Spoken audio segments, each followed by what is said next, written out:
Começamos vendo o escritor Ian Martel conversando com Pi Patel em sua casa. Ele foi até ali após saber através de Francis, o tio de Pi, que a incrível história de vida desse homem poderia render um ótimo livro além de também fazê-lo acreditar em Deus.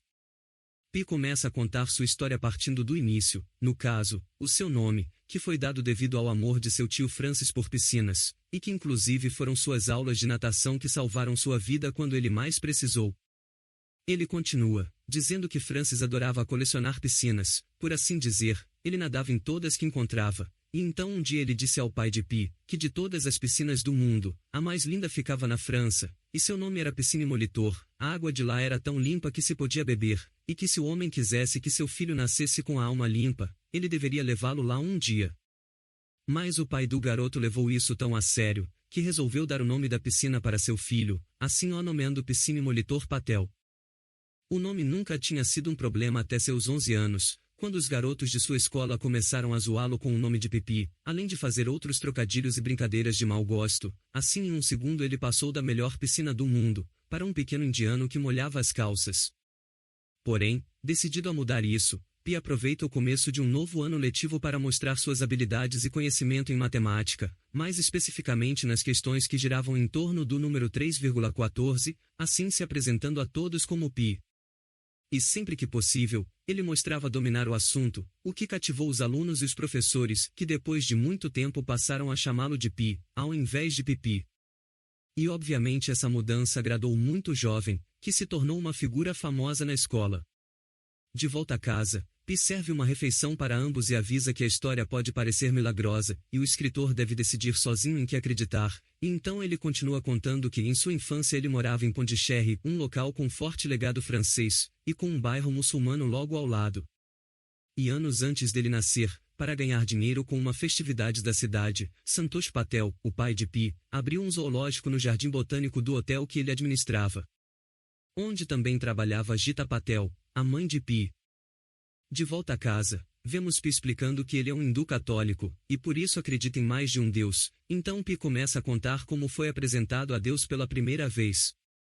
Ainda criança sua mãe mostrou para ele Krishna do hinduísmo, sendo esse o primeiro Deus que ele conheceu, e também sua primeira religião. O garoto adorava aprender mais sobre os deuses, e os via como super-heróis. Porém seu pai era totalmente o contrário de sua mãe, e acreditava em coisas mais concretas como a ciência e a medicina, encarando a religião como um mito, e duvidando que deuses existiam.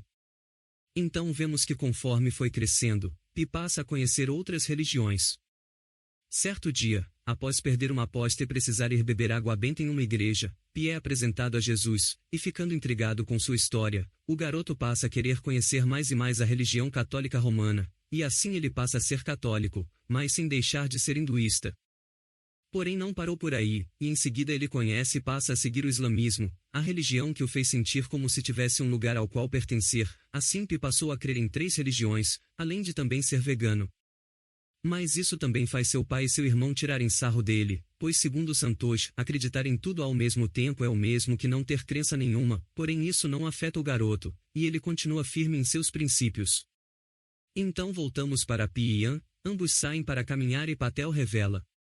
que hoje em dia ele também é judeu e dá aulas de cabala em uma faculdade, e após falar isso ele continua contando sua história. Ele comenta que certo dia levou seu irmão até a jaula de Richard Parker, um tigre do zoológico, e Pi faz isso na intenção de alimentar o animal bem de perto, mas vendo que não ia dar certo, seu irmão se levanta e chama Santosh, que chega logo antes do tigre se aproximar demais de Pi. Santosh assusta o animal e tira o garoto de perto da jaula, enfurecido com a ingenuidade de seu filho, que acredita firmemente que os animais têm alma e que ela pode ser vista em seus olhos. Santosh fala que tudo que existe em seus olhos são reflexos dele mesmo e nada mais. Decidido a mostrar que as coisas não são tão simples, Santosh ordena que alguém traga uma cabra e a amarre perto da jaula. Então eles liberam o tigre, que rapidamente ataca a cabra e a finaliza, tudo isso em frente a Pi e sua família. Devido a isso a fé de Pi se abalou, para ele o mundo tinha perdido a graça, então os anos se passaram e ele cresceu infeliz, tentando achar algo que desse significado para a sua vida mais uma vez. E então um dia, enquanto substitui a seu professor dando ritmo para uma aula de dança, ele conheceu Anandi, uma jovem dançarina que cativou Pi, e por conta disso, naquele mesmo dia ele seguiu a garota em busca de tentar conversar com ela, uma atitude nada suspeita né galera? Enquanto estava stalkeando a jovem, Pi acaba sendo pego no flagra por Anand e suas amigas, então ele aproveita para perguntar sobre os movimentos de dança que Anand fez na aula e que ele não havia entendido, e vendo isso as garotas dão risada do estranho garoto. A partir desse dia, Pi e Anand passam mais tempo juntos, ficando cada vez mais próximos, até que um dia enquanto jantava com sua família, Pi recebe a péssima notícia que os negócios do zoológico não vão bem, e por conta disso toda a família precisará se mudar para o Canadá e vender os animais. Mesmo não estando feliz com isso, não há nada que Pi possa fazer, então ele aproveita o tempo restante com Anand para se despedir da moça e criar algumas boas memórias, e antes de partir ele promete que um dia voltará para ela. Passamos então para a família Patel que está em navio indo em direção ao seu novo lar. Assim que chega a hora do jantar, Gita pede comida vegetariana ao cozinheiro, que se nega a dar e ainda faz piada com a mulher, e vendo isso, Santosh fica irritado e parte para cima do cozinheiro, mas acaba não adiantando nada e eles voltam para a mesa comendo apenas arroz. Enquanto estão sentados na mesa, a família Patel conhece um marinheiro que tenta fazer amizade com eles. Era um budista gentil que tenta animar a família, porém não dá muito certo. Mais tarde vemos Pi e Santosh conversando enquanto cuidam dos animais, e Pi fala para Ian que através dessa conversa ele percebeu que abandonar a Índia era muito mais difícil para seu pai do que para ele. Após se sentarem em um banco de praça, Pi continua contando que em uma noite enquanto passavam pelas Fossas das Marianas, o navio acabou sendo pego em meio a uma forte tempestade, fazendo com que ondas enormes atingissem a embarcação violentamente, e isso fez o navio balançar como se fosse uma pipa. Ao perceber o que estava acontecendo, Pi se levanta animado e vai lá fora para ver a tempestade, que apesar de perigosa não impede Pi de ficar entusiasmado, porém as coisas se complicam rapidamente e muita água começa a entrar no navio. Pi volta rapidamente para tentar acordar e ajudar seus pais, mas o local estava totalmente inundado, e Pi é forçado a retornar para cima do navio e pedir socorro para os marinheiros. Os marujos estavam desamarrando um bote salva-vidas, e em meio ao caos Pi acaba caindo dentro do barco após ser empurrado. Ao mesmo tempo, vemos os animais correndo desesperados pelo navio, até que uma zebra acaba caindo em cima do bote onde estava Pi, fazendo com que a embarcação caia na água e seja empurrada para longe do navio pelas fortes ondas. Pi grita pedindo por socorro, porém suas tentativas são em vão, então ao olhar para a escuridão ele vê alguém nadando para perto dele. Pi rapidamente ajuda, mas logo percebe que na verdade não era uma pessoa, mas sim Richard Parker. Com medo o garoto se joga no mar, e embaixo da água ele percebe que o navio já está totalmente naufragado, e vendo isso Pi volta rapidamente para a superfície, e querendo permanecer inteiro ele se agarra ao mastro do bote enquanto usa toda a força dos pulmões para gritar por sua família, porém mesmo após isso ninguém vai até ele. Na manhã seguinte Pi acorda e vê que a única coisa no barco é a zebra ferida, por isso ele sai do mastro e começa a tirar a água do bote, porém logo uma hiena aparece saindo debaixo da lona e assustando Pi, que volta correndo para o mastro. Enquanto está ali, Pi vê no horizonte uma orangotango fêmea chamada Suco de Laranja boiando até ele em cima de algumas bananas. Pi ajuda o animal a subir no barco e pergunta onde estão seus filhotes, mas Suco de Laranja apenas olha para o mar com tristeza. Ao anoitecer a hiena começa a atacar a zebra ferida, e mesmo tentando impedir isso, Pi e Suco de Laranja não conseguem obter sucesso e a zebra acaba falecendo. No dia seguinte, enquanto revista uma bolsa que estava no barco, Pi encontra um guia de como sobreviver em alto mar, juntamente com vários coletes e muitos suprimentos. Após ver o guia, Pi tem a ideia de fazer uma jangada improvisada com os materiais, porém assim que ele termina, a hiena sai debaixo da lona e ataca a Suco de Laranja, que infelizmente é finalizada. Enfurecido com a hiena, Pi decide lutar contra ela, porém antes que isso aconteça, Richard Parker aparece do nada por debaixo da lona e ataca a hiena, finalizando-a rapidamente. Vendo tudo isso, Pi se joga no mar e vai rapidamente para cima de sua jangada improvisada para não ser a próxima vítima, e mais tarde, a fim de pegar alguns suprimentos, Pi volta para o barco enquanto Richard Parker está tirando um cochilo. Enquanto come, Pi vê um rato em cima dos suprimentos, e nesse momento Richard Parker aparece e ataca o garoto, que foge de um lado para o outro, mas vendo que não ia ter jeito, Pi joga o rato para o tigre e rapidamente volta para a jangada. Durante a noite o tigre começa a comer o corpo da zebra, enquanto Pi vê tudo e chora de tristeza devido à sua terrível situação. No dia seguinte o sol nasce e faz com que as águas calmas do mar pareçam um espelho magnífico refletindo o céu infinito. Pi pega papel e caneta e escreve uma carta, colocando-a em um recipiente e jogando no mar, na esperança de um dia chegar a alguém. E depois ele começa a estudar assiduamente o manual de sobrevivência, e passa a dominar algumas boas habilidades para ficar vivo, e usando de uma técnica que viu no livro, ele aproveita as ondas para deixar Richard Parker desconfortável enquanto apita a todo momento, para que no futuro o tigre sinta o mesmo toda vez que ouvir o apito. Em seguida Pi sobe no barco e começa a marcar território em frente ao tigre. Porém Richard Parker tem a mesma ideia, e para o azar de Pi, o animal marca território em sua cara. Mais tarde Pi começa a sua tentativa de pescar alguns peixes, para poder saciar a fome de Richard Parker e evitar virar comida de tigre. Porém as coisas não vão bem e Pi fracassa em pescar algo, mas Richard Parker é um caçador natural, e vendo os peixes na água, ele pula para conseguir um lanchinho.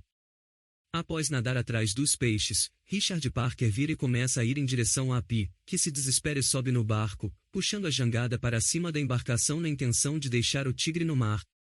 Pi até mesmo ameaça finalizar o animal, mas ao olhar a carinha fofa do gatinho ele não consegue, por isso coloca os mantimentos na jangada e em seguida ajuda o tigre a voltar para o bote, enquanto ele mesmo sai do barco.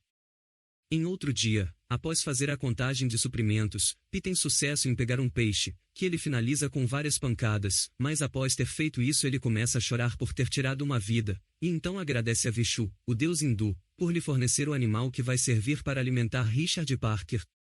A noite chega rapidamente, e Pi fica maravilhado olhando para a água do mar, até que uma enorme baleia pula para fora da água e acaba derrubando todos os mantimentos da jangada, que assim se perdem na imensidão do oceano.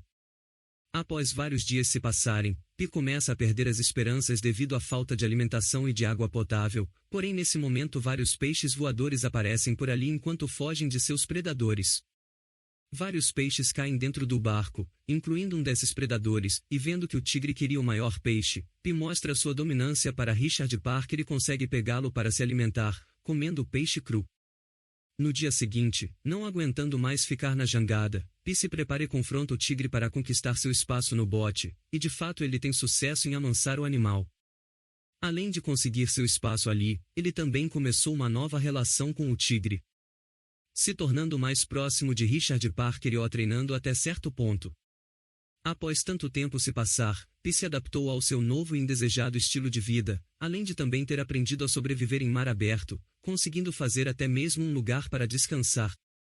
Ele também conta com a ajuda de um diário para relatar suas experiências e pensamentos, revelando que não sabe mais o que é real e o que não é. Pi também percebeu que o que está mantendo ele com a cabeça no lugar é o medo de virar comidinha de tigre, o mesmo tigre que deu a ele um propósito para continuar vivendo, pois ter que alimentar Richard Parker é a única coisa que distrai sua atenção da terrível situação em que ambos estão. Assim os dias passam, até que um dia Pi avista um navio no horizonte, o que dá a ele esperança, porém não dura muito, pois mesmo após usar todos os sinalizadores, ninguém vem ao seu resgate, e Pi se força a continuar seguindo em frente com Richard Parker, enquanto até mesmo sofria de alucinações. Então certo dia ele e o tigre são pegos em meio a uma terrível tempestade, que chacoalha fortemente o barco e leva embora o diário.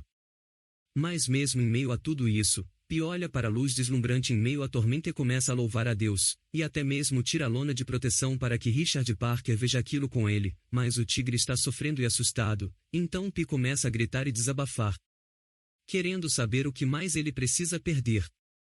No outro dia, após o fim da tempestade, Pi acorda e se hidrata com água da chuva, ele também dá um pouco para o tigre, que aparentemente já está em seus últimos momentos, então ele se senta e coloca a cabeça do tigre em seu colo, e faz carinho no animal enquanto pede desculpas por tudo. Tempos depois ele recupera sua consciência e percebe que o barco chegou a uma ilha. Pi sai rapidamente do barco e começa a comer as plantas e vegetais que rodeiam o solo. E ao entrar mais a fundo na ilha, percebe que existem vários lagos de água doce neste lugar, além de toda a ilha estar infestada de suricatos. Sem conseguir conter a emoção ele vai e se joga no lago, tomando um bom banho enquanto Richard Parker faz uma boquinha com os suricatos. Ao anoitecer ele sobe em uma das várias árvores da ilha e prepara sua cama, mas logo percebe que os suricatos também procuraram desesperadamente por abrigo, e que Richard Parker voltou correndo para o barco como se temesse algo. Mais tarde no meio da noite, ele nota que o lago está brilhando, e os peixes sem vida estão sendo corroídos pela água, praticamente como se fosse ácido, e logo em seguida ele encontra uma flor, que ao abrir ele acha um dente humano, o que faz o garoto perceber que precisa sair dali o mais rápido possível. No dia seguinte ele prepara o barco, coloca água doce, várias plantas e muitos suricatos para alimentar Richard Parker, então ele usa seu apito para chamar o tigre e em seguida ambos saem desse local mortífero. Voltamos para Pi e Yan. O sobrevivente revela que encara isso como uma obra de Deus. Que mesmo em meio às dificuldades ainda o ajudou, pois sem essa ilha ele teria perecido no mar, e sem aquele dente ele teria ficado na ilha para ter seu fim solitário. Após muito tempo em alto mar, Pi e Richard Parker finalmente chegam em terra firme. Assim que chega na praia, Pi desmaia na areia, e a última coisa que ele vê é Richard Parker encarando a floresta. Momentos se passam e ele é resgatado por moradores locais, enquanto chora e grita, mas não por estar grato em ser resgatado, mas sim em desespero por ter sido abandonado por seu companheiro. Pi revela para Yan que mesmo que Richard Parker não tenha nem olhado para ele antes de ir embora, e nunca tenha visto ele como amigo, ainda assim havia mais nos olhos do tigre do que o seu pai havia lhe dito. Pi conta que após tudo, a coisa que mais doeu para ele foi nunca ter tido um momento para se despedir, ter agradecido seu pai por todas as coisas que havia lhe ensinado, ou ter olhado para Richard Parker e agradecido por ter salvo sua vida.